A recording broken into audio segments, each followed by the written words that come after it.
परिचय। प्रथम अध्याय का सारांश इस प्रकार है। इस अध्याय में बताया गया है कि देवकी के 8वें पुत्र द्वारा मारे जाने के अपशकुन को सुनकर डरे हुए कंस ने किस तरह देवकी के पुत्रों को एक एक करके मार डाला।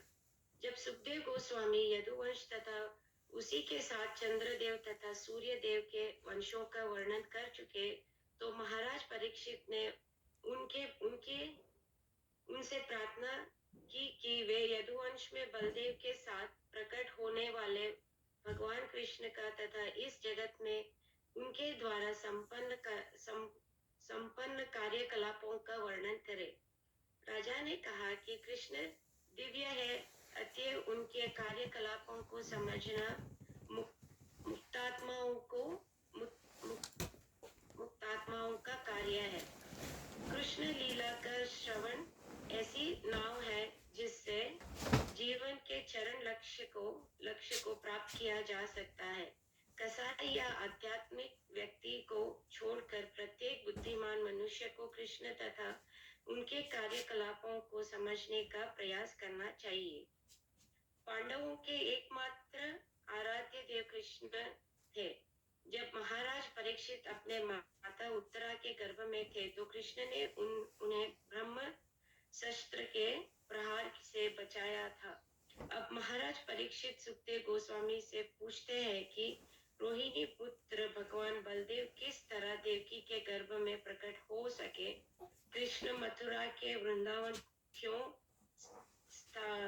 स्थानांतरित हुए और वे वहां अपने परिवार वालों के साथ किस तरह रहे। कृष्ण ने मथुरा तथा वृंदावन में क्या किया और उन्होंने अपने मामा कंस का वध क्यों किया। कृष्ण कितने वर्षों तक द्वारका में रहे और उनकी कितनी रानियां थी। महाराज परीक्षित ने सुखदेव गोस्वामी से ये सारे प्रश्न पूछे। उन्होंने सुखदेव गोस्वामी से यह भी अनुरोध किया कि वे कृष्ण के उन अन्य कार्यों का भी वर्णन करें जिससे उन्होंने नहीं पूछा। जब सुखदेव गोस्वामी कृष्ण भगवान नाम कृष्ण भावनामृत के विषय में बताने लगे, तो महाराज परीक्षित को अपने उपवास से उत्पन्न थकान भूल गई। कृष्ण का वर्णन करने के लिए उत्सुक सुखदेव गोस्वामी ने बतलाया, कृष्ण के कार्यों का वर्णन गंगा जल के समान समस्त ब्रह्मांड को शुद्ध बनाने वाला है। वक्ता, प्रश्नकर्ता तथा श्रोता सभी शुद्ध हो जाते हैं। एक बार जब समस्त विश्व आसुरी राजाओं की बढ़ती सैन्य शक्ति ने बौशिल हो उठा, तो पृथ्वी माता ने गाय का रूप धारण किया और उनके छुटकारा पाने के लिए ब्रह्मा जी के पास पहुंची। माता पृथ्वी के संताप पर दया करके ब्रह्मा जी भगवान शिव तथा अन्य देवताओं समेत गाय रूपी धरती को अपने साथ लेकर क्षीर सागर के तट पर पहुंचे और भगवान विष्णु को दिव्य परमानंद में एक द्वीप पर शयन कर रहे थे, प्रसन्न करने के लिए स्तुतियां की। तत्पश्चात ब्रह्मा जी ने महाविष्णु की सलाह समझकर सूचित किया कि असुरों का भार हटाने के लिए विष्णु पृथ्वी पर प्रकट होंगे। देवताओं को चाहिए कि अपनी अपनी पत्नियों सहित यदुवंश की जनसंख्या बढ़ाने के लिए कृष्ण के संज्ञों के रूप में प्रकट हो। कृष्ण कृपा से सबसे पहले अनंत देव बलराम के रूप में प्रकट होंगे और कृष्ण की शक्ति योग माया भी प्रकट होंगी। ब्रह्मा जी ने माता पृथ्वी को इसके विषय में सब कुछ बताया और तब वे अपने धाम लौटे। जब वसुदेव देवकी से विवाह करके देवकी के भाई कंस द्वारा हाके जा रहे रथ पर सवार होकर अपने घर लौट रहे थे, तभी आकाशवाणी हुई सुनाई पड़ी कि देवकी का 8वां पुत्र कंस का वध करेगा। यह अपशकुन सुनकर कंस देवकी को तक्षण मार डालने के लिए उद्धत हुआ, किंतु वसुदेव ने व्यवहार कुशलता उसे यह कहकर समझाया कि उसे अपनी छोटी बहन को विशेषतः विवाह के समय पर नहीं मारना चाहिए। हर देहधारी की मृत्यु अवश्य होगी। हर जीव एक शरीर में कुछ काल तक जीवित रहता है और तब वह दूसरे शरीर में स्थानांतरित होता है, किंतु दुर्भाग्यवश वह शरीर को आत्मा मान बैठता है। यही इस भ्रांत धारण के कोई व्यक्ति अन्य व्यक्ति को मारना चाहता है तो उसकी नारकीय के तौर पर निंदा होती है। क्योंकि कंस को वसुदेव के उपदेशों से संतोष नहीं हुआ, इसलिए वसुदेव ने एक युक्ति निकाली। उन्होंने यह प्रस्ताव रखा कि वे देवकी की सारी संतानों को लाकर कंस को सौंप दिया करेंगे, जिन्हें वह मार डाले। तो फिर देवकी को अब मारने से क्या लाभ? कंस को यह प्रस्ताव भा गया। समय आने पर जब देवकी के बच्चा उत्पन्न हुआ तो वसुदेव उस नवजात शिशु को लेकर कंस के पास पहुंचे, जो वसुदेव की वदान्यता देखकर चकित रह गया। जब वसुदेव ने वह शिशु कंस को दे दिया तो कुछ बुद्धि दिखाते हुए कंस ने कहा कि चूंकि उसका वध 8वीं संतान के द्वारा होना है तो फिर पहली संतान को मारने से क्या लाभ? यद्यपि वसुदेव को कंस के कहने पर विश्वास नहीं हो रहा था, किंतु कंस ने वसुदेव से बतलाया।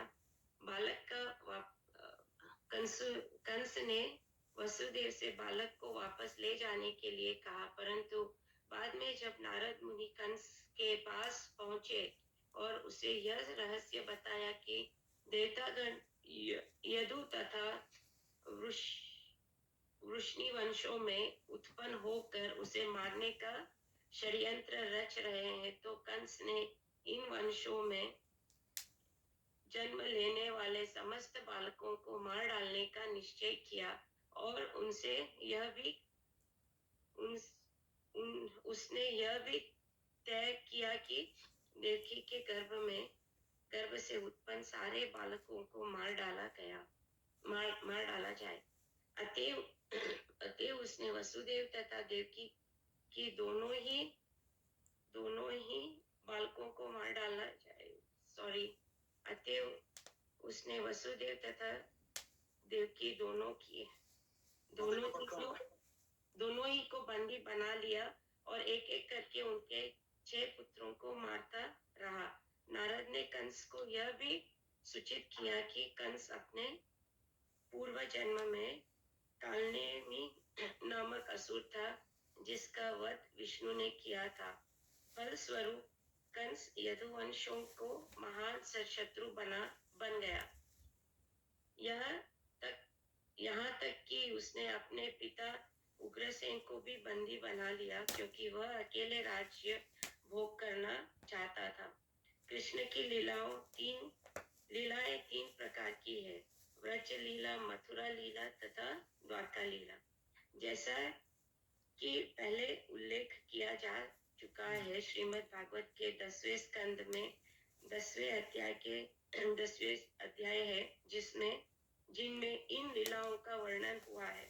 प्रथम 4 अध्यायों में पृथ्वी का भार हटाने के लिए ब्रह्मा द्वारा की गई स्तुतियां हैं और भगवान के प्राकट्य का भी वर्णन है। अध्याय 5 से लेकर प्रभु जी आप हेल्प कर देंगे? मैं कंटिन्यू करता हूँ। 39वें अध्याय तक भगवान श्री कृष्ण की वृंदावन लीलाओं का वर्णन है। 40वें अध्याय में बतलाया गया है कि भगवान श्री कृष्ण ने किस तरह यमुना जल का आनंद लूटा और अक्रूर ने किस तरह स्तुतियां की। अध्याय 41 से लेकर 51 तक के 11 अध्याय में भगवान श्री कृष्ण की मथुरा लीलाएं हैं और अध्याय 52 से 90 तक के 31 अध्यायों में भगवान श्री कृष्ण की द्वारका लीलाएं हैं। 29 से लेकर 33वें अध्याय तक गोपियों के साथ भगवान श्री कृष्ण के नाचने का अर्थात रासलीला का वर्णन है। अतएव इन 5 अध्यायों को रास पंचाध्याय कहा जाता है और 47वां अध्याय भ्रमर गीता कहलाता है। राजा परीक्षित ने कहा, हे प्रभु, आपने चंद्रदेव तथा सूर्यदेव दोनों के वंशों का उनके राजाओं के महान तथा अद्भुत चित्रों सहित विशद वर्णन किया है। तात्पर्य: नवम स्कंद के अंत में 24वें अध्याय में श्री सुखदेव गोस्वामी ने भगवान श्री कृष्ण के कार्यकलापों का सार दे दिया है। उसने बताया कि भगवान श्री कृष्ण किस प्रकार धरती का बोझ कम करने के लिए समय प्रकट हुए थे, किस तरह उन्होंने गृहस्थ के रूप में लीलाएं प्रदर्शित की और किस तरह जन्म के तुरंत बाद उन्होंने अपनी ब्रज भूमि लीला में ले जाया गया। परीक्षित महाराज कृष्ण भगत होने के कारण भगवान श्री कृष्ण के विषय में स्वाभाविक रूप से और अधिक सुनना चाह रहे थे, इसलिए भगवान श्री कृष्ण के विषय में कथा कहते रहने का विस्तृत जानकारी के देने के लिए प्रोत्साहित करने की दृष्टि से उन्होंने श्री सुखदेव गोस्वामी का आभार प्रकट किया और उन्होंने भगवान श्री कृष्ण के कार्यकलापों का संक्षिप्त वर्णन प्रस्तुत किया। श्री सुखदेव गोस्वामी ने कहा था, जातो गता पितरा गहद ब्रिज में दातीर्थो हेतवारिपूर्ण शिक्षानि कीर्तोरुदारम उत्पाल तेषु पुरुषम ऋतु कृतिबु समीजे आत्मन नमंतम निगम प्रत्यत्या जनेशु। लीला पुरुषोत्तम भगवान श्री कृष्ण वासुदेव के पुत्र रूप में प्रकट तो हुए, किंतु वे तुरंत ही अपने पिता घर छोड़कर वृंदावन चले गए, जिससे वह अपने विश्वस्त भक्तों के साथ अपने स्नेह में संबंधों का विस्तार कर सके। श्री भगवान ने वृंदावन में अनेक असुरों का वध किया और बाद में वे द्वारका चले गए, जहाँ उन्हें वैदिक विधि से अनेक कन्याओं के साथ विवाह किया जो स्त्री रत्ना थी। उन्होंने सैकड़ों पुत्र उत्पन्न हुए और गृहस्थ जीवन के नियमों की स्थापना करने के लिए अपनी पूजा हेतु अनेक यज्ञ संपन्न किए। श्रीमद् भागवतम 9.24.66 यदुवंश सोम अर्थात चंद्रदेव से चले आ रहे उनसे संबंधित था। यद्यपि ग्रहों की ऐसी व्यवस्था है कि सूर्य चंद्रमा से पहले आता है, किंतु परीक्षित महाराज ने चंद्रवंश अर्थात सोमवंश को अधिक सम्मान दिया, क्योंकि चंद्रमा से चले आ रहे यादव वंश में भगवान श्री कृष्ण अवतीर्ण हुए थे। दो पृथक क्षत्रिय राजवंश है, चंद्र ग्रह के राजा से चला आने वाला वंश तथा सूर्य ग्रह की राजा से चले आने वाला वंश। जब भी पूर्ण पुरुषोत्तम भगवान अवतीर्ण होते हैं तो सामान्यतः वे क्षत्रिय वंश में प्रकट होते हैं, क्योंकि वे धर्मों के सिद्धांतों की तथा सत्य में जीवन की स्थापना करने आते हैं। वैदिक प्रणाली के अनुसार क्षत्रिय वंश मानव जाति का संरक्षण होता है। जब पूर्ण पुरुषोत्तम भगवान श्री रामचंद्र के रूप में प्रकट हुए तो सूर्य देवता से चले आ रहे सूर्य वंश में अवतरित हुए थे, किंतु जब वे भगवान श्री कृष्ण के रूप में प्रकट हुए तो चंद्र देवता से चले आ रहे यदुवंश में अवतीर्ण हुए। श्रीमद् भागवतम के नवम स्कंद के 24वें अध्याय में यदुवंशी राजाओं की लंबी सूची दी गई है। सोमवंश तथा सूर्यवंश के सारे राजा महान तथा शक्तिशाली थे और महाराज परीक्षित ने सबकी बड़ी प्रशंसा की थी। राजा चौबे वंशियाना चरितम पर माधुवतम, फिर भी वे सोमवंश के विषय में और अधिक सुनना चाह रहे थे, क्योंकि इसी वंश में भगवान श्री कृष्ण अवतीर्ण हुए थे। ब्रह्म संहिता में पूर्ण पुरुषोत्तम भगवान श्री कृष्ण के परम धाम को चिंतामणि धाम कहा गया है। चिंतामणि परकर सदमनुसु कल्पवृक्ष लक्षा प्रतिशु, जैसा सुरभि रवि पाल्यमदम इस धाम में वृंदावन धाम उस धाम का प्रतिरूप है, जैसा कि श्री भगवद गीता 8.20 में कहा गया है। वैकुंठ लोक में एक अन्य नित्य प्रकृति है जो व्यक्त तथा अव्यक्त पदार्थ से परे होती है। व्यक्त जगत के अनेक नक्षत्रों तथा ग्रहों तथा चंद्रमा तथा सूर्य के रूप में देखा जा सकता है, किंतु इसके परे अव्यक्त है जो देहधारियों के लिए अदृश्य होता है। इस अव्यक्त पदार्थ के परे आध्यात्मिक लोक है, जिसे श्रीमद् भगवद गीता में परम तथा नित्य कहा गया है। इस लोक का कभी संहार नहीं होता। जबकि भौतिक प्रकृति का बार बार सर्जन तथा संहार होता रहता है, किंतु आध्यात्मिक प्रकृति शाश्वत रहती है। श्रीमद् भागवतम के 10वें स्कंद में उस आध्यात्मिक प्रकृति, उस आध्यात्मिक जगत का वर्णन वृंदावन, गोलोक वृंदावन या वृजधाम के रूप में हुआ है। नवम स्कंद के उपयुक्त श्लोक जातो गता कृतघ्राती का विस्तृत वर्णन इस दशम स्कंद में मिलेगा। माता जी किसी और ने पढ़ना है इसके बाद या हम लोग इसको